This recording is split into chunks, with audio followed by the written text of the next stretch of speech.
Abortion law. What did the abortion law say in New York? What it said is, we're going to put into the Constitution of New York the constitutional right to have an abortion all the way through, including partial birth abortion.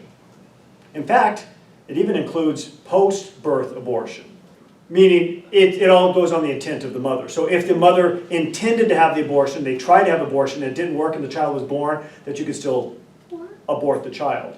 We'll do a simple one. So abortion is wrong. Is this a claim? Yes. What type of a claim is it? Non-factual claim, right? What does wrong mean? Pure opinion. Now, if we define what wrong is, then maybe it can convert over to factual once we define what wrong is. But at the point we're at right now, it's a non-factual claim. So, you say, okay, why is abortion wrong? Well, how about this one? Murder is wrong. Hurting children is wrong. Here's the argument we just created, we being me, to support this conclusion claim here. They are all claims given as a reason for believing this is more likely true. So this is a claim. It's a conclusion claim. Got that wearing the hat of a conclusion. Why? Because it's a claim that's being argued for. It's a claim that's being supported. And what is it being supported with? Other claims. And what are those claims called? They're called premises. Each one of them is a premise. That's a premise, that's a premise, that's a premise, that's a premise, that's a conclusion. This is an argument. Why? It's a two-part structure of claims where one part, the premises, is given as a reason for believing the other part, the conclusion, is more likely to be true. The premises support the conclusion.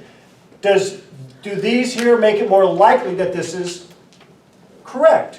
Yes. That's what the intent is, right? You can still disagree. Now we can go up here and say, okay, is murder wrong? Yeah, we'd all agree that murder is wrong given the definition if we know what murder is, and if we know what wrong is, right? But assuming we all have that kind of general definition, murder is the unlawful taking of the life of another human being, therein lies the debate with abortion, right? Do you understand what we are doing in America with this abortion debate? We are just reliving history. So murder is killing human beings, so murder is wrong. Hurting children is wrong. We'd all agree with that. Yeah. Unless they deserve a good swat, right? But hurting them when they're not supposed to. Anyway, you know my point, right? Hurting children is wrong. Okay. Abortion hurts children. Ooh, wait a second. Now we've come full circle to this thing, right? Children are human beings. The debate is, are the children in the womb children in the womb? That's another argument we have over here. Unborn children are human beings. That's what we have to get to address this one, right? Abortion is murder. Okay, again, if that's that, then we've come full circle here. Assuming those things, which is the crux of the argument, that's what the debate is about, then we'd all say, well, yeah, abortion is wrong. Absolutely. If children are human beings, then all that's true. I'm of the mindset that we all agree on the issue. When I say all, 99% of Americans agree on this issue. Even though the media and everybody else wants us to think that we're split down the middle on this thing. And here's why I say that. Right over here we have an egg. And right here we have a little spermie. When these guys hang out together and they meet, and all of a sudden this egg splits and we have two eggs, right? Is that a human being that's a protectable life under the Constitution at this point? I think 99.9% of Americans would say no. But then you go on the spectrum over here. Does everybody know what partial birth abortion is? And I don't mean to be gross or mean.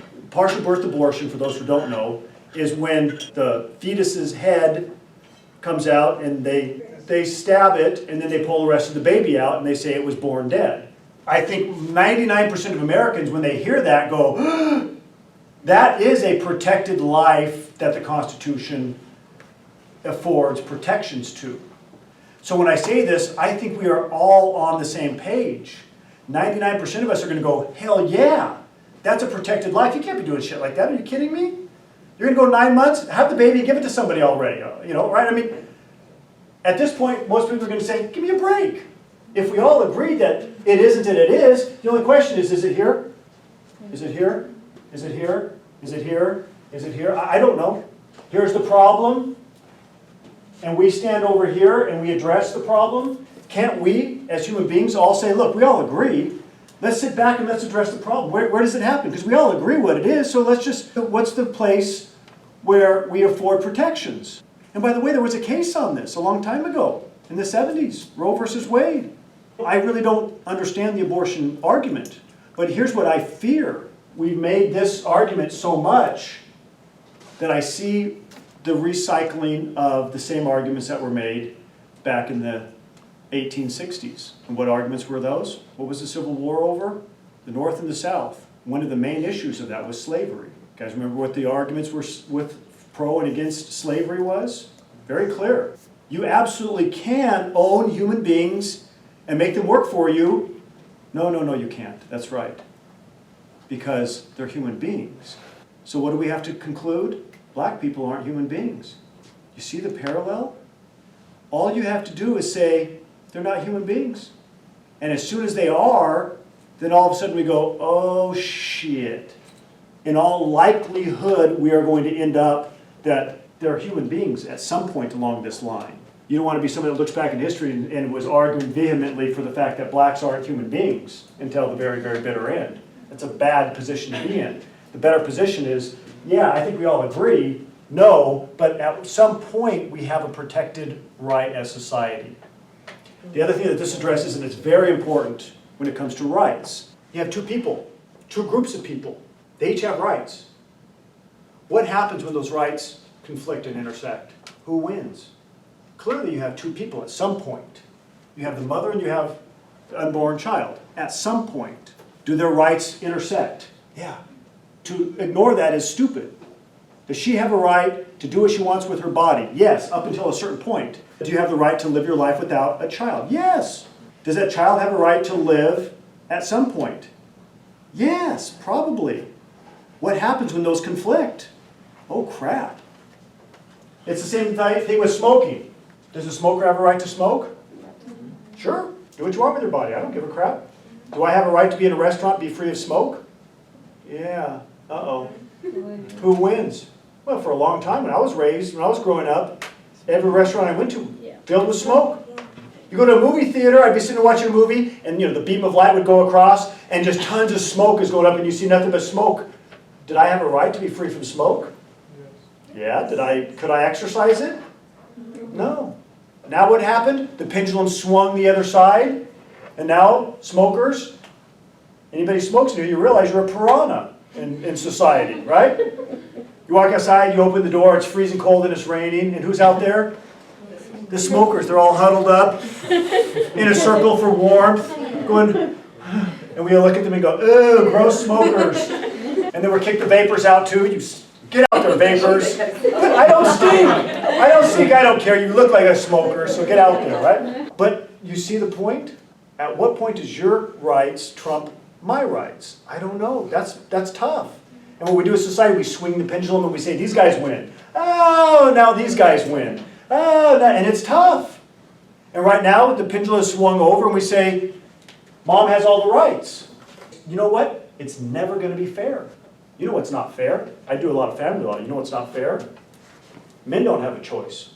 You have that child, he has to pay child support the rest of his life. So when you say pro-choice, it's an interesting question, right? Whose choice?